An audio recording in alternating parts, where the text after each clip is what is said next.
et bienvenue dans cette nouvelle vidéo. Aujourd'hui, enfin non, assez gros book haul pour ma défense.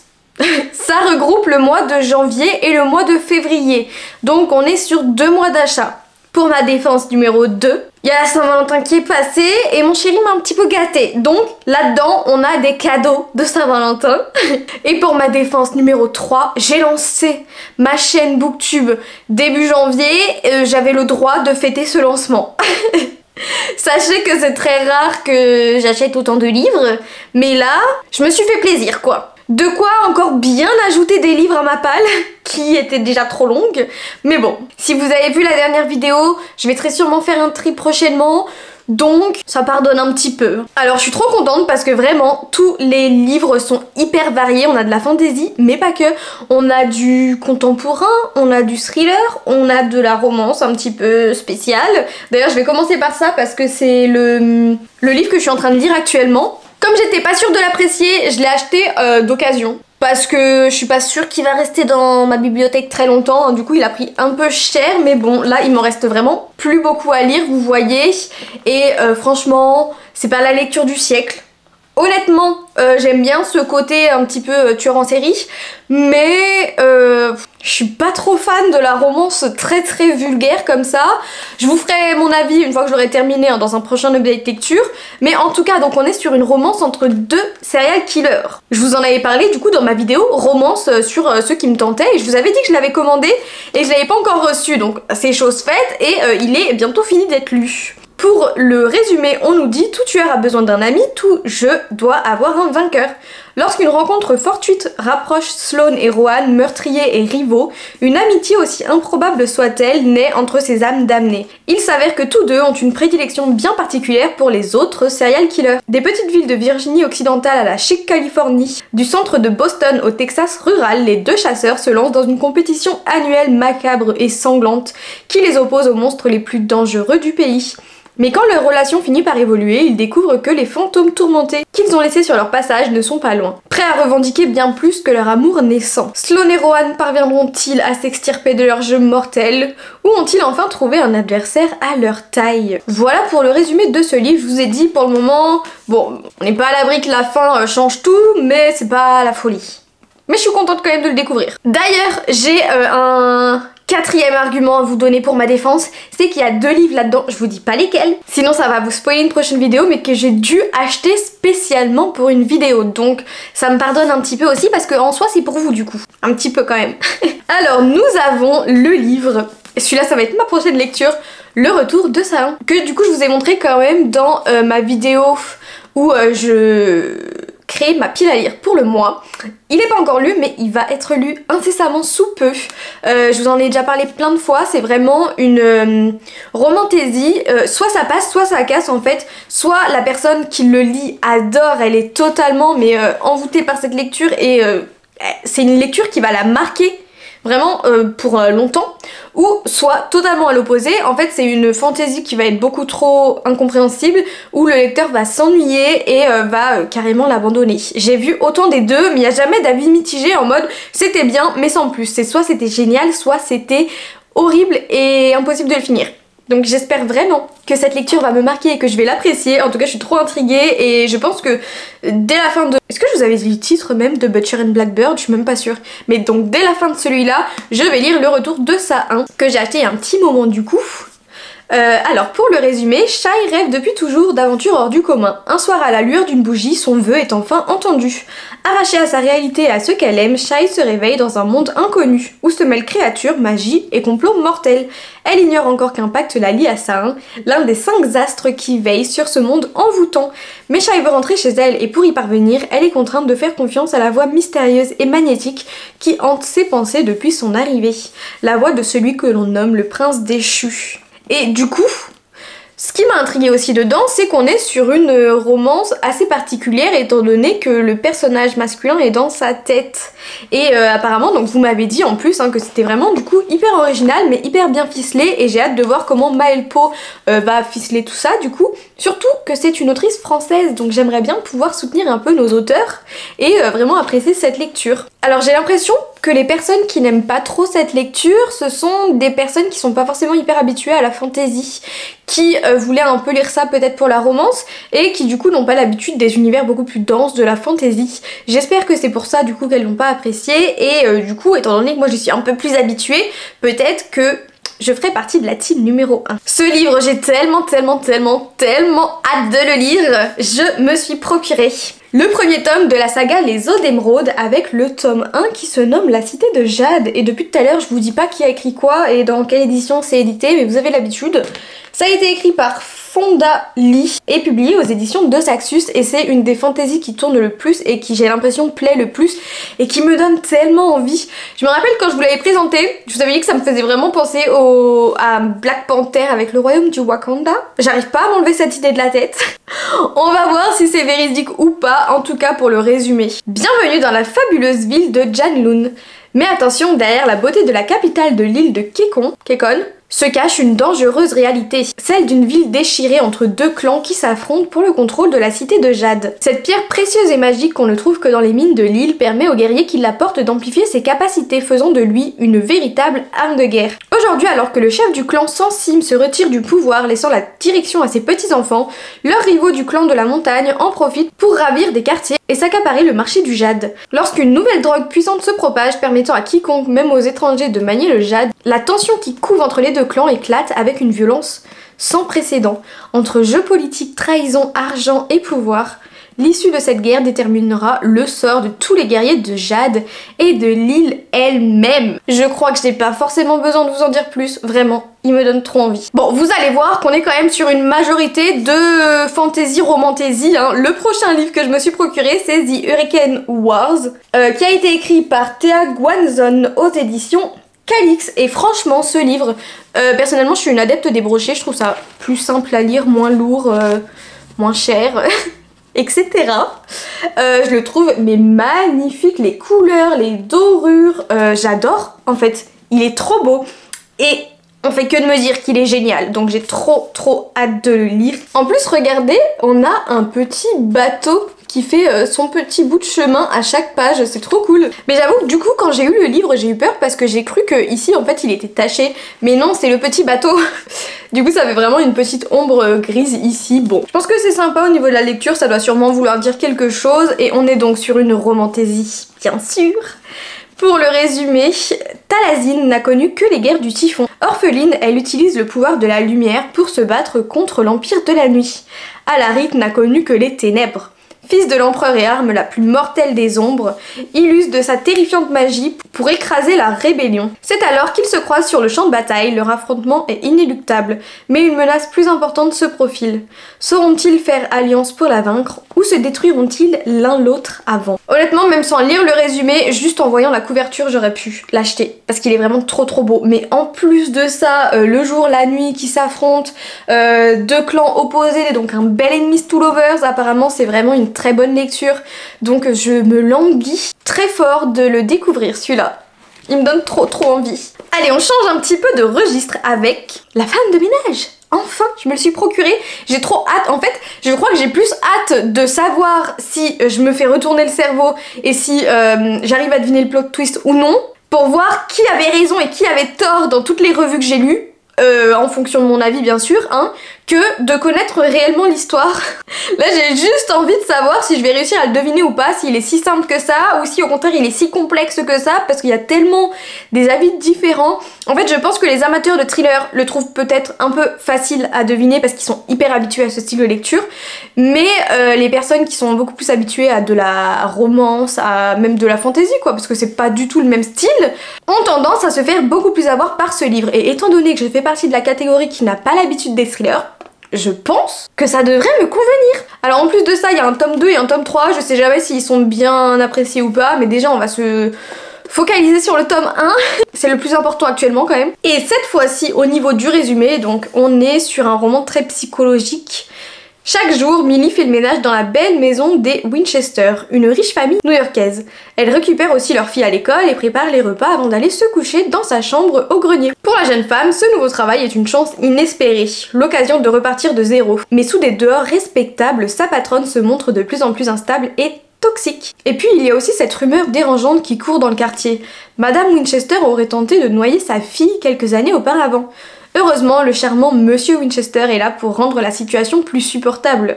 Mais le danger se tapit parfois sous des apparences trompeuses, et lorsque Millie découvre que la porte de sa chambre mansardée ne ferme que de l'extérieur, il est peut-être déjà trop tard. De toute façon, je pense pas que j'ai besoin de vous en parler énormément, je suis sûre que vous comme moi on l'a vu passer de partout. D'ailleurs, je vous ai pas dit qu'il avait été écrit par Freda McFadden et là je l'ai aux éditions Poche de chez J'ai lu. Et on verra également pour celui-là dans quel team je me trouve. Toujours dans un univers totalement différent, j'ai cette fois-ci craqué pour La sage-femme d'Auschwitz. J'avais vraiment envie de lire un roman historique inspiré de faits réels, surtout l'univers des... Enfin pas l'univers mais surtout ce qui se passait dans les camps de concentration, en particulier du coup à Auschwitz. Et là j'aime beaucoup l'histoire de cette sage-femme qui a, je crois, aidé d'innombrables enfants et parents à se retrouver en fait une fois à la fin des camps de concentration. Donc lorsqu'elle arrive à Auschwitz sous un ciel bas et gris, Anna est persuadée qu'elle ne survivra pas à l'enfer du camp. Elle possède une compétence que les nazis recherchent, elle est sage-femme. Son travail sera de donner naissance aux enfants des autres prisonnières. Une mission terrible car dès qu'ils ont poussé leur premier cri, les nouveau-nés sont emmenés et donnés à des familles allemandes. Malgré la détresse de ces femmes à qui on vole leur bébé, Anna essaye d'apporter un peu de réconfort autour d'elle. Et puis un jour, elle réalise qu'elle peut faire plus. Secrètement, elle tatoue les petits avec les numéros de déportés de leur mère. C'est une lueur d'espoir dans ce monde d'une infinie noirceur, et si après l'horreur de la guerre, grâce à ce petit geste, ces enfants et leur mère pouvaient se retrouver. Ça a l'air d'une lecture vraiment très belle et surtout inspirée de faits réels quoi, donc c'est fou. Franchement, on a un tome 2 et un tome 3 d'ailleurs, La sage-femme de Berlin et L'orpheline d'Auschwitz. Je pensais que c'était un one-shot de base, mais non, la saga continue, donc j'ai vraiment hâte de me plonger dans ça. J'ai un petit peu peur aussi d'avoir très mal au cœur, mais en même temps, je trouve que c'est important de se sensibiliser à certains sujets, parce qu'il y a des personnes qui ont vraiment vécu ça, et je trouve que c'est bien quand même d'ouvrir les yeux et de pas faire non plus comme si de rien n'était, même si c'est passé, et surtout de rendre hommage à cette Anna qui a, je pense, permis de faire se regrouper pas mal de petites familles qui avaient été totalement brisées. Donc encore une fois, mais bon, si je les ai achetés, je vais pas me répéter, hein, c'est vraiment une lecture que j'ai très hâte de lire. En tant que grande fan de fantasy ultra développée, etc., je ne fais que voir passer, on ne fait que de me conseiller La Guilde des Ombres. J'avoue que j'ai craqué dans le format poche étant donné qu'il y a quand même beaucoup de tomes, je me voyais pas mettre 20 € dans chaque tome. C'est des énormes livres qui font presque 850 pages, donc ça va mettre un bon moment à se lire. Mais apparemment c'est un univers tellement dense, tellement bien travaillé, avec une guilde d'assassins qui a l'air absolument géniale, ça me donne trop envie. Et celui-là d'ailleurs il fallait que je l'achète pour la prochaine vidéo. Donc le tome 1 c'est Le Don de la Mort, ça a été écrit par Anatrice et là je l'ai aux éditions Pocket. Nous sommes tous destinés au baiser de la mort, seuls les dieux sont immortels. La Guilde des Ombres règne sur les rues misérables de Clepsydre, la cité des vices. Ces assassins elfides sont le bras armé de la déesse de la mort depuis 5 siècles. En plus de leurs lames affûtées, leurs dons surnaturels font d'eux des tueurs exceptionnels. En ce jour, la Guilde des Ombres accueille une nouvelle recrue dans ses souterrains. Pour la première fois de l'histoire de Terre-Flamme, une enfant humaine, Panama, est pressentie pour devenir une ombre. Mais si la jeune fille échoue à embrasser cette voie, la mort viendra alors réclamer son dû. Rien de mieux pour me donner envie de lire cette fantaisie. Je l'associe un petit peu à Nevernight, bien que je pense que c'est pas du tout la même chose, mais c'est vraiment deux lectures de high fantasy, un petit peu dark, avec des assassins, etc., une guilde d'assassins, avec, on a quand même des elfes, j'ai l'impression, du coup, des pouvoirs magiques, enfin...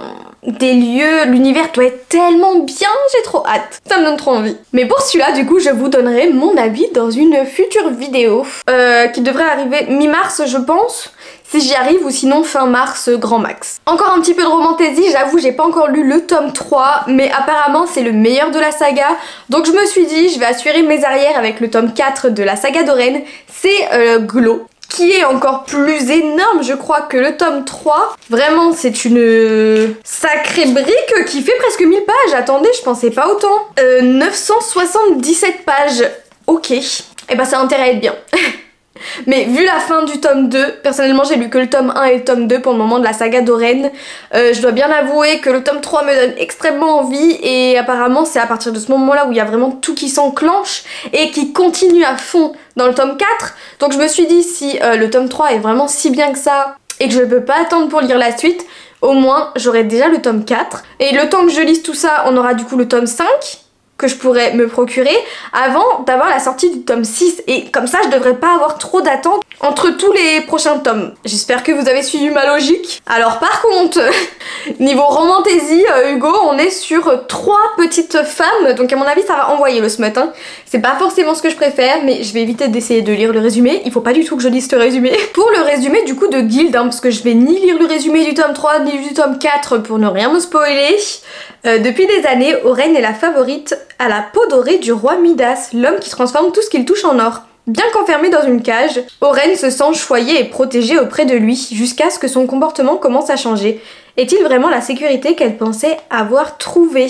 Alors attention, parce que cette saga, elle a vraiment tendance à diviser tout le monde. En fait, le langage est très cru et pas du tout féministe au début, mais il faut savoir que ça a été mis là pour dénoncer justement. C'est pas ok, c'est pas normal et il faut juste attendre un petit peu pour comprendre. Mais moi je pense qu'avec juste mes 2 premiers tomes de lus, il n'y a pas encore eu assez d'explications à ce niveau-là. Mais j'arrive à prendre du recul et à me dire que ça a été mis là pour que les choses changent ensuite. Ça n'a pas été mis là pour montrer que c'est normal d'avoir... En gros, le roi Midas, il a son harem et il fait des choses très ouvertes d'esprit devant plein de gens et il est pas gêné du tout.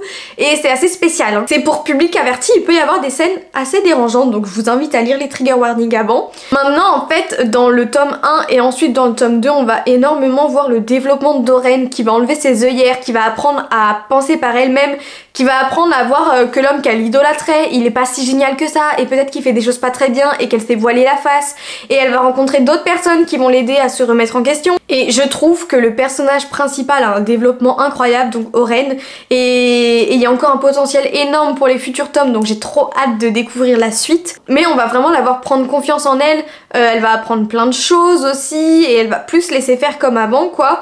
Et à côté de ça, on a tout un royaume divisé en plusieurs contrées avec différents rois.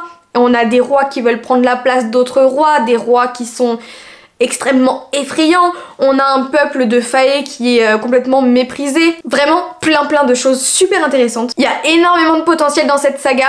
Je comprends totalement les personnes qui ont lu le tome 1 et peut-être même le tome 2 et qui n'ont pas voulu continuer. Personnellement, je vois le potentiel, donc j'ai vraiment envie de savoir ce qui va se passer ensuite, mais c'est vrai que les 2 premiers tomes peuvent être un peu décevants, étant donné qu'il n'y a pas énormément d'action. Il n'y a pas une énorme avancée non plus dans l'histoire, donc j'avoue que attendre jusqu'au tome 3 pour avoir de la bagarre quoi, ça peut être un peu long. Mais personnellement j'aime beaucoup les romans un peu plus psychologiques, sur le développement, les émotions des personnages aussi, donc c'est pour ça que j'ai accroché. Si vous êtes là juste pour la bagarre, c'est pas du tout une série qui va vous correspondre. Et si vous n'aimez pas le smut, non plus. Les langages très crus ou les choses comme ça, ce sera peut-être pas pour vous du coup. Ensuite, je vous avais bien dit que j'avais adoré les films et la série. Du coup, je me suis procuré le tome 1 de Dune. Alors, il y en a une de vous qui m'a fait ses retours dessus, apparemment le tome 1 est génial. Et il regroupe les 2 films. Donc ça c'est cool, j'avais peur que tome 1 ce soit le film numéro 1, tome 2 le film numéro 2, et qu'au final il n'y a pas une énorme avancée dans l'histoire. Au final, non, tout ce qui est sorti en film se regroupe dans le tome 1, sauf que la personne qui m'a fait son retour m'a dit qu'elle s'était vraiment ennuyée dans le tome 2, alors qu'il y a tellement de potentiel, donc j'espère que je serai pas d'accord avec elle, mais bon, déjà il faut que je lise le tome 1. Donc c'est une dystopie que j'ai adoré en film, mais vraiment, en fait, moi ce que j'ai le plus aimé, c'est, si vous avez vu la série sur les Bene Gesserit, donc les femmes de l'ombre qui gèrent un petit peu le pouvoir de manière un petit peu cachée. C'est des conseillères, mais en fait elles savent très bien ce qu'elles font quoi, et ça j'adore. Au niveau du résumé du coup du tome 1, il n'y a pas dans tout l'Empire de planète plus inhospitalière que Dune. Partout, des sables à perte de vue. Une seule richesse, l'épice de longue vie, née du désert et que tout l'univers convoite. Quand Leto Atreides reçoit Dune en fief, il flaire le piège. Il aura besoin des guerriers Fremen qui, réfugiés au fond du désert, se sont adaptés à une vie très dure en préservant leur liberté, leurs coutumes et leur foi. Il rêve du prophète qui proclamera la guerre sainte et changera le cours de l'histoire. Cependant, les révérendes mères du Bene Gesserit poursuivent leur programme millénaire de sélection génétique. Elles veulent créer un homme qui unira tous les dons latents de l'espèce. Le Messie des Fremen est-il déjà né dans l'Empire? Si vous avez vu les films, vous le savez, je le sais, mais c'est pas pour autant que j'ai pas envie de découvrir vraiment en lecture tout cet univers, de comprendre encore mieux, parce que c'est vrai que je pense qu'avec les films, il y a certaines choses peut-être où je suis passée à côté, il y a certaines choses qui se passent très vite et qui sont peut-être un peu mal expliquées, ou même les sentiments des personnages, etc. Que dans le livre, là, je suis sûre que je vais encore mieux me plonger dans l'univers, encore mieux tout comprendre. Et ce qui est génial, c'est que vu qu'on a déjà le film, et ben je vais pouvoir mettre la tête des acteurs sur les personnages et je vais encore mieux. Et j'ai un petit peu aussi le visuel de la planète, le visuel de tout l'Empire, etc. Donc c'est plutôt cool. Surtout que là c'est un univers extrêmement dense, totalement dystopique, hein. Donc voilà, j'ai très hâte de le lire également. Alors pour ce livre, vous allez m'insulter parce que en étant une énorme fan de romantasy, j'étais totalement passée à côté de cette saga, mais là depuis fin janvier, autant vous dire que je suis à nouveau inondée de partout avec. Je me suis dit c'est plus possible, il faut que je lise au moins le premier tome pour voir ce que j'en pense, pour voir si j'aime, parce que surtout que là on est sur une académie de dragons quoi.